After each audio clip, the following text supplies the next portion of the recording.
श्री गणेशाय नमः। अलख निरंजन आदेश। हर हर महादेव। नमस्कार दोस्तों, फिर से एक विशेष वीडियो में आपका स्वागत है। शिवलिंग का वास्तविक अर्थ क्या है, यही आज का हमारा टॉपिक है। दोस्तों, हमारा भारतवर्ष एक बहुत ही प्राचीन राष्ट्र है। एक समय ऐसा था जब भारतवर्ष उन्नत ज्ञान का भंडार था। विदेश से भी लोग भारत में ज्ञान अर्जित करने के लिए आते थे। हमारी संस्कृति प्राचीन होने के साथ साथ अत्यंत पवित्र संस्कृति कहलाती थी। लेकिन भारत पर अपना आधिपत्य स्थापित करने के लिए विदेशी आक्रमणकारियों और विदेशी धूर्त लोगों ने अनेक षड्यंत्र किए। भारतवर्ष की भोली भाली प्रजा में फूट डालने के लिए गलत बातों का, विचारों का, धारणाओं का प्रचार किया गया, जिससे यहाँ के लोग आपस में ही लड़ने लगे और इसका फायदा बाहर से आए हुए धूर्त एवं आक्रमणकारियों को हुआ और हमारा देश अनेक धर्मों और जातियों में बट गया। और इसका परिणाम ये हुआ कि आज भी कुछ लोग शिव पूजा के विरोधी हैं। वे शिवलिंग की पूजा की निंदा करते हैं और अज्ञानी लोगों के बीच यह प्रचारित करते हैं कि हिंदू लोग लिंग और योनि की पूजा करते हैं। दरअसल यह न केवल उनकी सोच का दोष है, बल्कि भाषा की अज्ञानता का भी दोष है। दोस्तों, हमारी सभ्यता की जड़ें संस्कृत भाषा से जुड़ी है। आज के समय में संस्कृत भाषा का प्रचलन समाप्त होता जा रहा है। लोगों को संस्कृत भाषा का ज्ञान नहीं होना ही सारी समस्या को जन्म देता है। फिर चाहे वह समस्या षड्यंत्र करके पैदा की गई हो या अपने आप पैदा हुई हो। कुछ बुद्धि भ्रष्ट या अज्ञानी लोगों के अनुसार शिवलिंग मतलब शिवजी का जननेंद्रिय है। इसलिए शिवलिंग का वास्तविक अर्थ जानना बेहद जरूरी हो जाता है। संस्कृत भाषा में लिंग का अर्थ है प्रतीक या निशान। इंग्लिश में कहे तो सिंबल। इस तरह से शिवलिंग का शाब्दिक अर्थ है शिवजी का प्रतीक। शास्त्रों, वेदों, ग्रंथों में शिवलिंग का अर्थ बहुत गहराई से बताया गया है। इसमें शिव के अनंत अस्तित्व की परिभाषा दर्शित है। शून्य, आकाश, अनंत, ब्रह्मांड और निर्गुण निराकार परम पुरुष का प्रतीक होने से शिवजी को हम परमात्मा कहते हैं। लेकिन परमात्मा तो निर्गुण निराकार है, तो उनकी पूजा आराधना कैसे करें? इसलिए प्राचीन विद्वानों ने शास्त्रों का अभ्यास करके एक विशेष आकार की रचना की। उसे ही आज हम शिवलिंग कहते हैं। शिवलिंग भगवान शिव का मूर्त रूप है, जिसे हम देख सकते हैं, महसूस कर सकते हैं, स्पर्श कर सकते हैं और उसकी पूजा भी की जा सकती है। इस आकार के पीछे प्राचीन भारत का आध्यात्मिक ज्ञान और मंदिर विज्ञान है। दोस्तों, शिवलिंग को बनाने का विज्ञान अनुभव एवं अभ्यास से जन्मा हुआ एक विज्ञान है, परंतु पिछले 800 या 900 सालों में मंदिर निर्माण का ये विज्ञान खो गया। दोस्तों, शिवलिंग के आकार के पीछे एक कहानी भी है।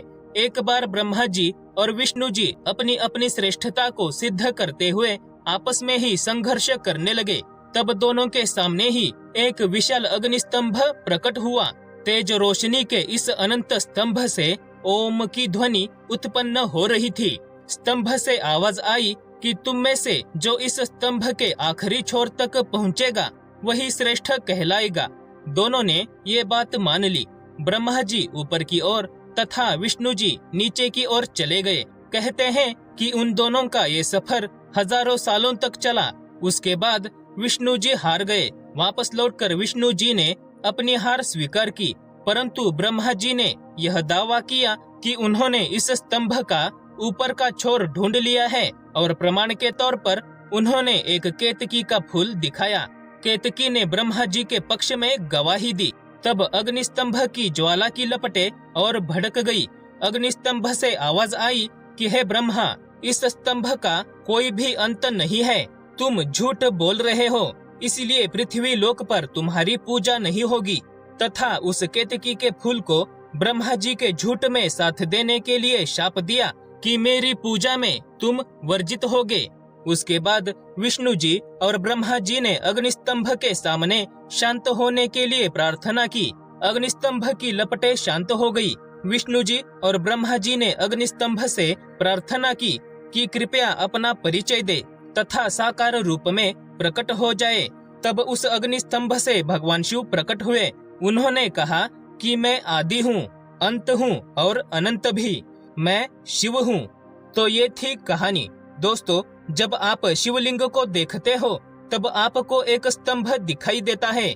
उस स्तंभ की रचना इस कहानी के अग्नि स्तंभ से ही प्रेरणा लेकर की गई है। स्तंभ शिवजी का मूर्त रूप दर्शाता है, जननेंद्रिय का नहीं। दोस्तों, शिवलिंग ऊर्जा का भंडार गृह होता है।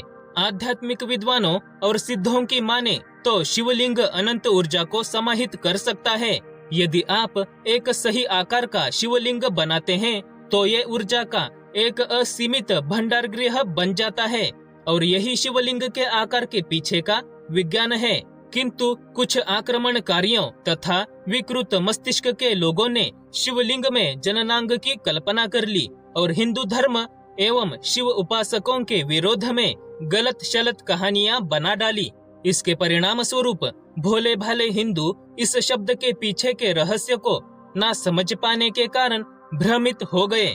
दोस्तों, अगर आप हिंदू शास्त्रों ग्रंथों का अभ्यास करेंगे तो ये अच्छी तरह से समझ पाएंगे कि शिवलिंग के आकार के पीछे कई श्रेष्ठ विचार और धारणाएं हैं। शिवलिंग को कुंडलिनी शक्ति से जोड़ा जाता है। शिवलिंग को शिव शक्ति की ऊर्जा का एकत्रीकरण भी माना जाता है।